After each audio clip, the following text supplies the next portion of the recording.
Welcome to the exchange. The S&P and the NASDAQ touching record highs after that hot jobs report, both on pace for their 8th positive week in the last 9. Our next guest says there is still more room to run.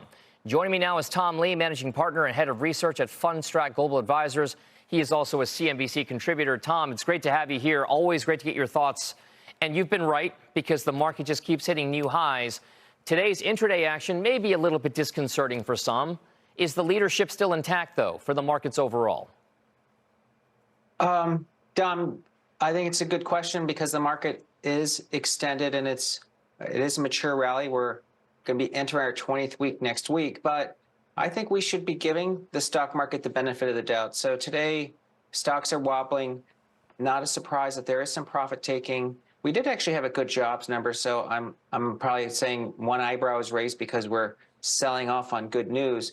But with margin debt where it is, and I think the earnings backdrop being so strong and the Fed confirming that they're leaning towards cuts this year, I think the backdrop, as you noted earlier, is still very good for equities. What exactly is going to drive that? And we've talked about this idea. It could be underlying earnings growth. It might be the idea of people paying more for that dollar of earnings expected, multiple expansions, so to speak.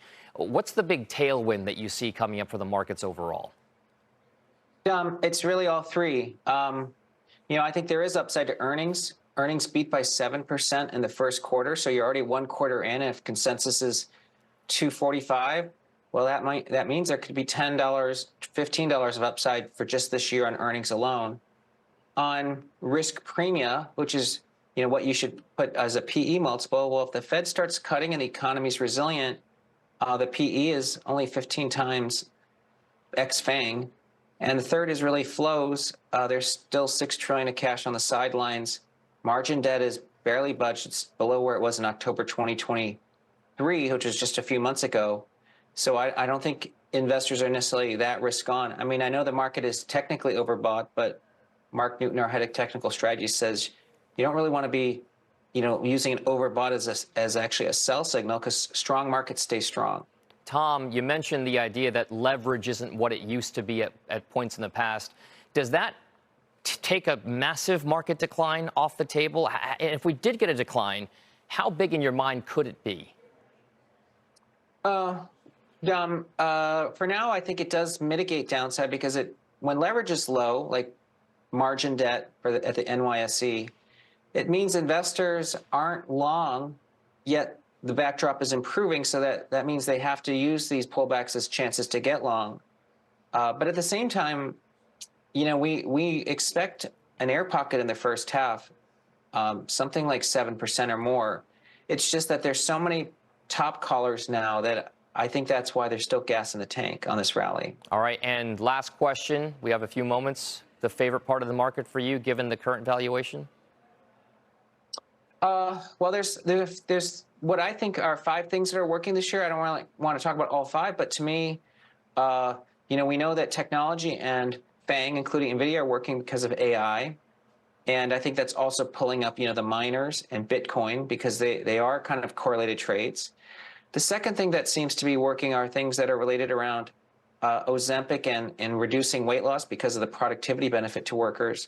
But to me, the third, maybe most interesting, is small caps. We think there's 50% upside this year. They're trading at 44% of the price to book of large caps. So I do think that's really one of the sleeper stories this year. All right. Small caps to trade from Tom Lee at Fundstrat. Thank you very much. Have a nice weekend, Tom.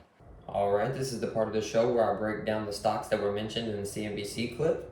We're going to be going over SPY, the QQQ, the Dow, the Russell 2000, Meta, Amazon, Apple, Netflix, Google, and Nvidia. So stay tuned. We're going to start with the SPY.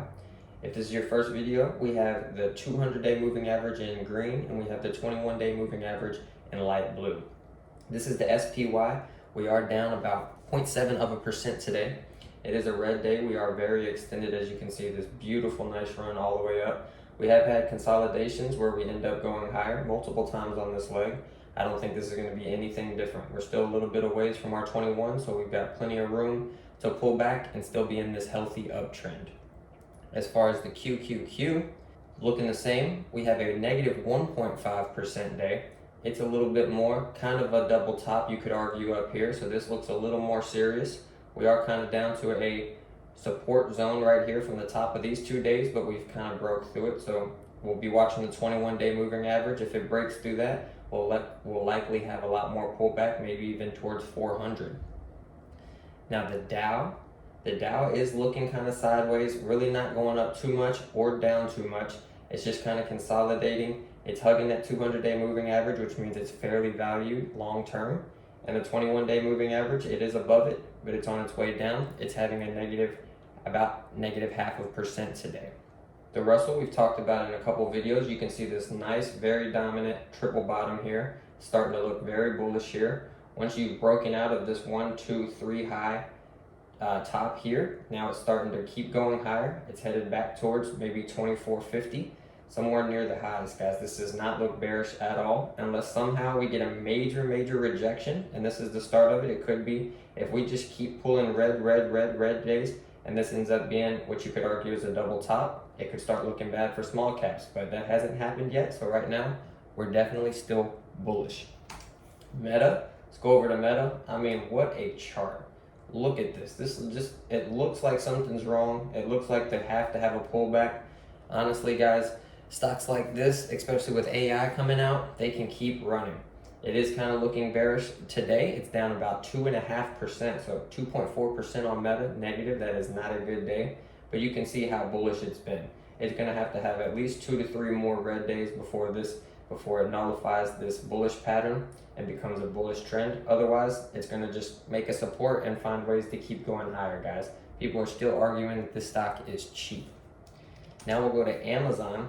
Amazon is one of my favorite core holdings. Everybody's starting to love this stock. You wouldn't believe how many people were saying Amazon is done right here. Even though they're ordering 50 packages a day to their own house. They're like, oh, Amazon had its run, the company was great, this and that. And now that we're all the way up at 180, guess who's fallen over themselves to buy it? They're saying it's one of the bestly priced mega cap stocks. There's so much growth. They're they're firing on all cylinders. They have all these growth levers to pull and all this stuff that's always been true. That's why you've invested into Amazon with such a high PE. And now they're starting to look pretty and now they're still looking pretty good. They are very extended. They're starting to have a lot of red days up here, but we are kind of extended, guys. We've gapped up from earnings. It still seems to be holding. Right now we're down 1%. If we get anywhere under the 172, we could be in for some downside, especially if we break this gray trend line that we've been holding for a couple months. It's definitely going to be due for a pullback. But other than that, it's going to resume the trend higher. This is a very bullish stock. Then we can go to Apple, which has not been liked for the last few months. Look at the run. Look at how healthy and straight up of a run this is.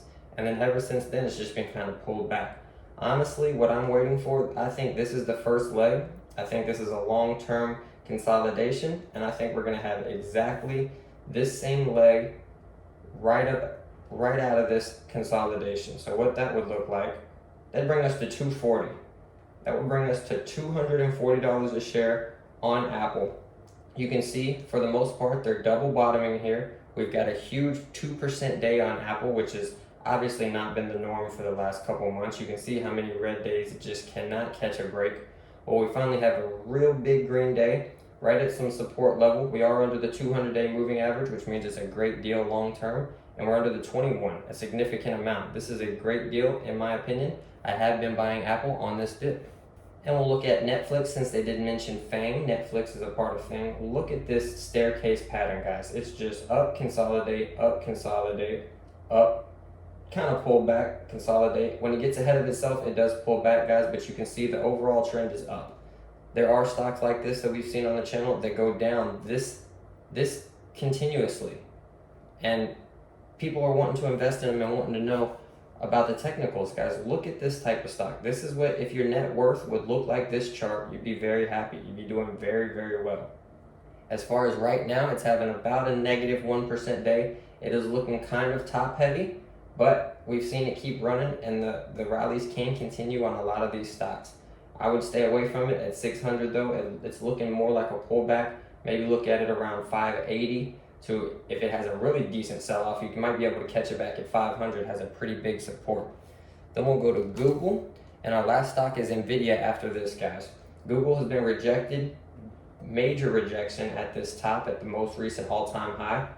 It's down around 12-ish% from then. I do have it around 130. I have a good cost basis on it, and I'm ready to ride it back up. If we pull up the weekly chart, you can see it's done this before. It's had a huge sell-off and then snapped back above the 21-day moving average. I think that's exactly what's going to happen again, and we're going to be long-term bullish, breaking out, guys. So I would be a buyer of Google, and that is not financial advice.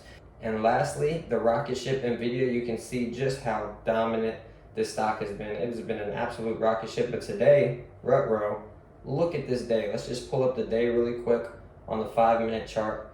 So from yesterday, the stock did gap up. By the time this morning, it was up 5%.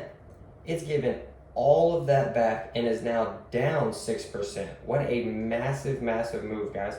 Look at it on the 20-day chart. You can just see this stock is normally in a pretty small range, what looks like, compared to this huge, massive, $100 day to the downside, guys. Nvidia might be reaching its short-term top, saying this is the signal to get out for the short term. We might be going sideways. The run has been going. Look at this consolidation. Very healthy. Nothing wrong with this. We might just be starting one up here, which would be perfectly good and was actually set up for another leg to the upside in the long term. I hope you guys enjoyed the video and learned something. If you did, please hit that like button. Make sure you're subscribed. And if you know somebody that likes these type of videos, share the video so I can grow the channel. I really appreciate you watching, and I'll catch you in the next one.